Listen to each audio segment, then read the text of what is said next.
Hello students, I am मैंक and welcome to our channel Agriculture Universe. आज का topic है हमारा resource use efficiency and optimisation technique. Okay, इसमें क्या क्या लेक्चर हमको देखने को मिलेगा डिटेल में आपको समझाएंगे हम, एक कॉन्सेप्ट आपका क्लियर हो जाएगा। क्यों हमारे सिलेबस में है इस चीज़ को भी मैं बता दूंगा। ओके, तो चलिए वीडियो शुरू करते हैं। Resource use efficiency and optimisation technique of integrated farming system. Okay student, यहाँ पे हम लोग देखेंगे कि जो हमारा इंटीग्रेटेड फार्मिंग सिस्टम है इसमें कौन कौन से आपके टेक्निक लगेंगे। ओके, कौन कौन से ऐसे आपके रिसोर्स यूज इफिशियंसी होंगे जो कि ऑप्टिमाइज करेंगे हमारे आईएफएस को, यानी इंटीग्रेटेड फार्मिंग सिस्टम को। That's clear. Integrated farming system IFS aims to optimise resource use efficiency by combining different agriculture activities. Okay, यहाँ पे देखिए बताया जा रहा है कि जो इंटीग्रेटेड फार्मिंग सिस्टम है इसका मेन लक्ष्य क्या है, ऑप्टिमाइज करना, अनुकूलित करना resource use efficiency by combining different agriculture activities. मतलब कि अलग अलग डिफरेंट एग्रीकल्चर एक्टिविटीज़ को कंबाइन करके यहाँ पे बताया जा रहा है कि हमारा जो आईएफएस है इसको ऑप्टिमाइज करना। कौन कौन से हो गया, जैसे कि हमारा such as crop cultivation, live stock rearing हो गया, aquaculture and agro forestry. Okay, within a single farming system. सबसे बड़ी बात कर रहा है कि एक सिंगल फार्मिंग सिस्टम में ये सब क्या करेंगे हम, इसमें रिसोर्सेज का एफिशिएंसी का यूज करके ऑप्टिमाइज करेंगे आईएफएस को। Here are some resource use efficiency and optimisation technique commonly associated with IFS. यहाँ पर चलिए कुछ हम लोग देखेंगे रिसोर्स यूज इफिशियंसी के बारे में एंड ऑप्टिमाइजेशन टेक्निक जो है कॉमनली एसोसिएटेड विथ आईएफएस, जो कि कॉमनली एसोसिएटेड है हमारा इंटीग्रेटेड फार्मिंग सिस्टम से। कुछ पॉइंट यहाँ पर देखेंगे स्टूडेंट जो कि हेल्प करता है ऑप्टिमाइजेशन में हमारे आईएफएस को। चलिए देखते हैं फर्स्ट पॉइंट। फर्स्ट हमारा student crop live stock integration. Okay, integrate crop production with livestock rearing to utilize crop residue as feed and animal manure as fertilizer. This reduce waste and improve nutrient recycling within the system. अब देखिए यहाँ पे बताया जा रहा है कि crop livestock integration यानी कि फसल का और पशुपालन का इंटीग्रेशन कराया जा रहा है, जिससे क्या होगा, इंटीग्रेट क्रॉप प्रोडक्शन यानी कि इंटीग्रेट करके हम लोग को फसल पैदावार ले रहे हैं विथ लाइव स्टॉक यानी पशुपालन के साथ। ओके, पशुपालन के साथ, ओके, लाइव स्टॉक रेयरिंग के साथ। To utilize crop residue as feed, हम लोग क्या करेंगे यहाँ पे कि जो क्रॉप रेसिड्यू है, जो फसल के बचे हुए रेसिड्यू हैं, पार्ट हैं, उसको वैसे भोजन के रूप में प्रयोग करेंगे। किसके लिए, जो आपके लाइव स्टॉक हो गए। And animal manure as fertilizer, और जो जानवर हैं उनका क्या करेंगे हम लोग, जो मैन्यूर है, जो मतलब कि खाद है, उसको क्या करेंगे एज ए फर्टिलाइजर यूज कर लेंगे। तो यहाँ पे हो गया हमारा crop live stock integration. Crop का जो रेसिड्यू वो खिला दिए हम लोग, एक तरीके से मान लेते हैं कि जो फसल है उसका बचा हुआ पार्ट खिला देते हैं हम लोग गैया को, और जो गैया हमारा जो गाय है उसका जो गोबर हो गया एज ए मैन्यूर, उसका प्रयोग कर लिए हम लोग फर्टिलाइजर में। तो यहाँ पे क्या हो गया हमारा crop live stock integration. Okay, that's clear. This reduce waste, इससे क्या होगा, आपकी जो वेस्ट होगी वो भी कम हो जाएंगी। इम्प्रूव न्यूट्रिएंट साइकिलिंग, जो आपका पोषक तत्व है वो भी मिल जाएगा सॉइल को with in the system, proper हमारा जो फार्मिंग सिस्टम है। ओके, यहाँ पे फर्स्ट हमारा कंप्लीट होता है क्रॉप लाइव स्टॉक इंटीग्रेशन। इससे क्या होगा, हमारा जो है आईएफएस जो है इंटीग्रेटेड फार्मिंग सिस्टम, ये ऑप्टिमाइज हो जाएगा। यही तो है, रिसोर्सेज का यूज करके एफिशिएंट वे में हम लोग क्या किए कि आईएफएस को ऑप्टिमाइज कर दिए। That's clear. चलिए देखते हैं next second point, agro forestry. Integrate tree और shrubs into the farming system to provide multiple benefits such as improved soil fertility, microclimatic moderation and additional income from timber और fruit production. Okay, देखिए यहाँ पे बताया जा रहा है कि एग्रो फॉरेस्ट्री भी मेन रिस्पॉन्सिबल है भाई, क्योंकि यह भी तो एक तरीके से ऑप्टिमाइजेशन में हेल्प करती है। इंटीग्रेट ट्री यानी कि इसमें क्या करेंगे हम लोग, इंटीग्रेट करेंगे ट्री और सर्व का, यानी कि जो पेड़ हो गए, झाड़ियाँ हो गई, इनको साथ में कृषि करेंगे, खेती करेंगे into the farming system to provide multiple benefit. इनसे क्या होगी, बहुत ज़्यादा हम लोग को फायदा मिलेगा। Such as improve soil fertility, हमारी जो मृदा की उर्वरता है वह भी अच्छी हो जाएगी।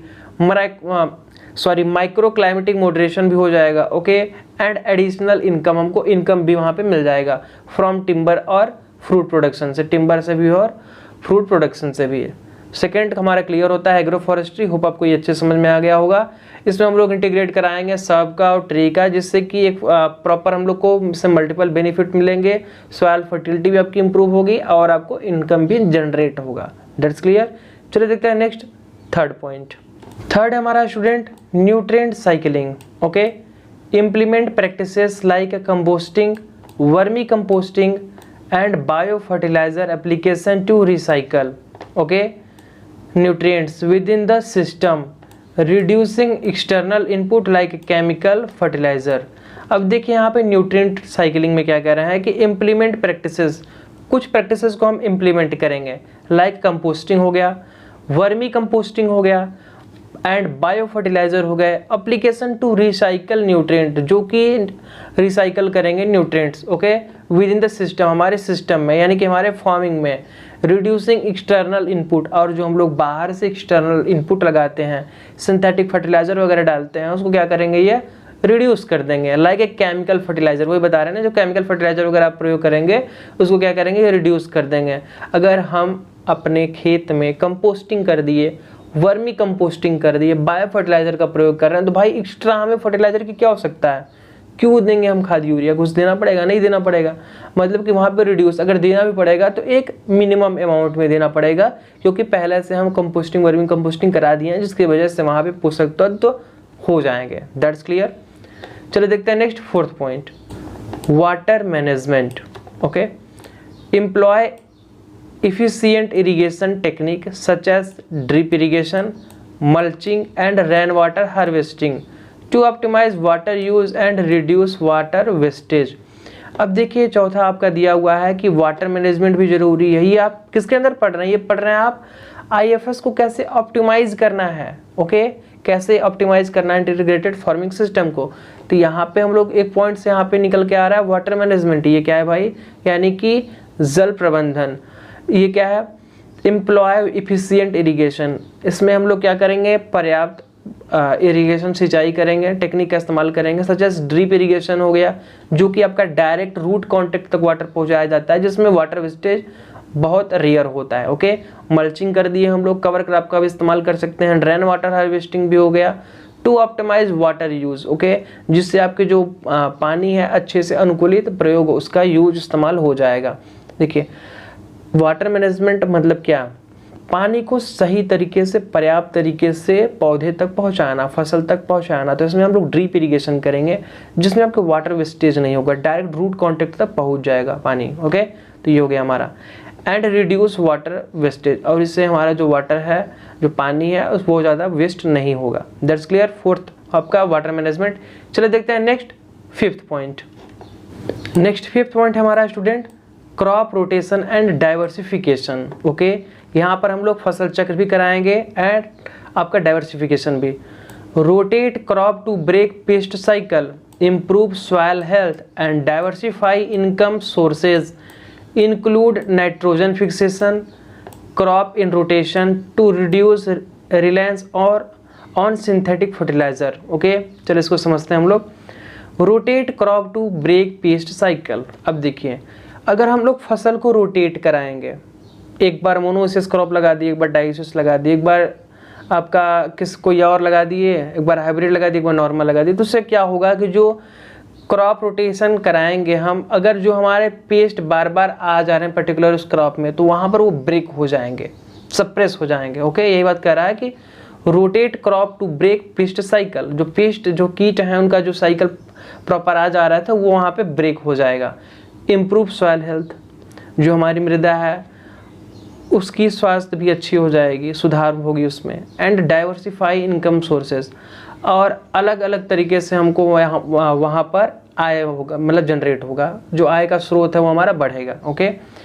इंक्लूड नाइट्रोजन फिक्सेशन क्रॉप्स, यहाँ पर इंक्लूड होते हैं नाइट्रोजन फिक्सेशन क्रॉप हो गए। इन रोटेशन, मतलब रोटेशन जो कराते हैं हम उसमें, टू रिड्यूस रिलायंस और सिंथेटिक फर्टिलाइज़र, जिनसे जो हमारी जो सिंथेटिक फर्टिलाइज़र जो आवश्यकता पड़ती है वो भी क्या हो जाएगा, रिड्यूस हो जाएगा, कम हो जाएगा। तो इसलिए हम कराते हैं crop rotation and diversification. That's clear. चलो देखते हैं next 6th point, integrated pest management IPM। Okay, combine biological control, इसमें हम लोग कंबाइन करते हैं बायोलॉजिकल कंट्रोल को, कल्चरल प्रैक्टिसेस को and judicious use of pesticide to manage pest and disease effectively while minimizing chemical input. अब देखिए हमें बताया जा रहा है कि हम लोग कंबाइन करेंगे biological control, okay, cultural practices करेंगे, judicious use pesticide to manage pest, जिससे हम लोग पेस्ट को मैनेज करेंगे, एंड डिजीज को, ओके, इफेक्टिवली, अच्छे तरीके से, वाइल मिनिमाइजिंग केमिकल इनपुट्स, और हम लोग मिनिमाइज करेंगे केमिकल इनपुट को भी।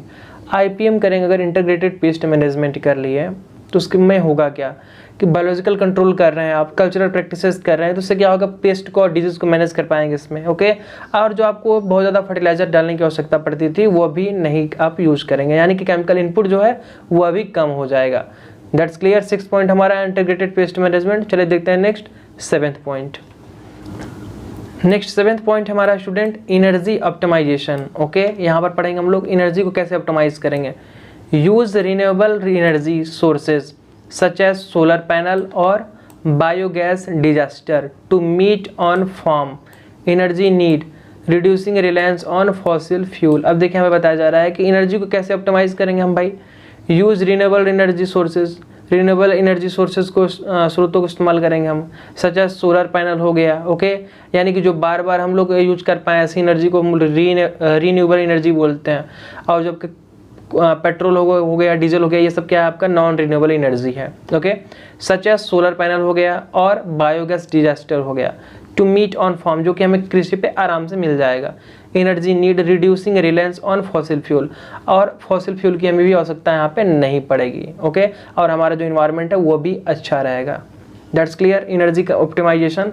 चलिए देखते हैं next 8th point, livestock waste management. Okay, implement anaerobic disaster or composting system to manage livestock waste effectively, producing biogas and nutrient rich compost for use on the farm।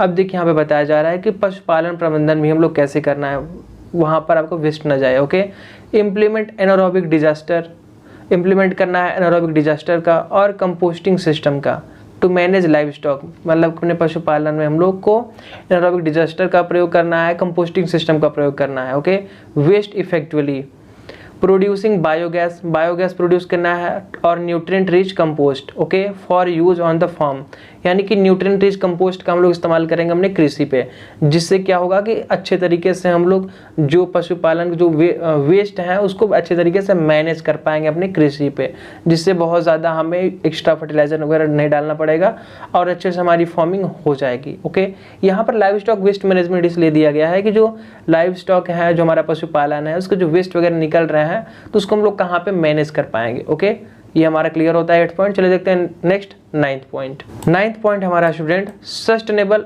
Aquaculture practices. Okay, integrate fish और shrimp farming with other agricultural activities to utilise water and nutrient resources efficiently while also providing additional protein source। देखिए अब यहाँ पे क्या बताया जा रहा है कि इंटीग्रेट करेंगे हम लोग फिश और श्रिम्प को, यानी कि फिश हो गया हमारा और श्रिम्प को क्या करेंगे, इंटीग्रेट फार्मिंग करेंगे विथ अदर एग्रीकल्चर एक्टिविटीज़, कुछ और एग्रीकल्चर एक्टिविटी के साथ में, to utilise water and nutrient, जिसमें अच्छे से वाटर जो होगा, पानी और पोषक तत्वों का हम लोग इस्तेमाल करेंगे, रिसोर्सेज का इफिशिएंटली यानी पर्याप्त तरीके से, while also providing additional protein source, और उन्हें क्या करेंगे हम आल्सो प्रोवाइड करेंगे जो एडिशनल प्रोटीन सोर्स होंगे, यानी कि जो एक्स्ट्रा प्रोटीन लगेगा वह भी हम लोग उनको प्रोवाइड करेंगे, प्रदान करेंगे। दैट्स क्लियर, ये हो गया हमारा सस्टेनेबल एक्वाकल्चर प्रैक्टिसेस, जिसमें हम लोग क्या करते हैं, फिश और श्रिम्प को साथ में कल्टीवेशन करते हैं, उससे होगा क्या, एग्रीकल्चर प्रैक्टिसेस करते हैं, साथ में करने से क्या होगा कि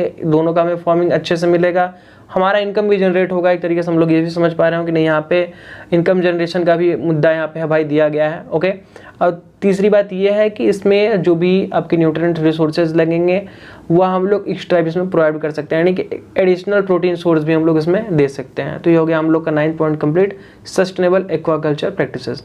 चलिए लास्ट पॉइंट देखते हैं स्टूडेंट, 10th पॉइंट।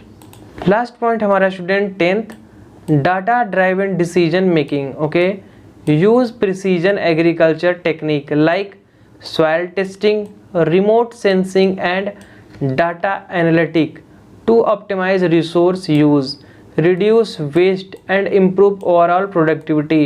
ये किस में पढ़ रहे हैं हम लोग? IFS का ऑप्टिमाइजेशन पढ़ रहे हैं, कैसे ऑप्टिमाइज करेंगे इंटीग्रेटेड फार्मिंग सिस्टम को। तो लास्ट 10th पॉइंट हम इसमें हमारा data driven decision making, use precision agriculture, इस्तेमाल करेंगे हम लोग सटीक कृषि का, इसका टेक्निक का। ओके, लाइक सॉइल टेस्टिंग करेंगे हम लोग, रिमोट सेंसिंग करेंगे, डाटा एनालिटिक करेंगे टू ऑप्टिमाइज रिसोर्स, जिससे रिसोर्सेज को हम अच्छे से ऑप्टिमाइज कर पाएंगे। ओके, इस्तेमाल कर पाएंगे।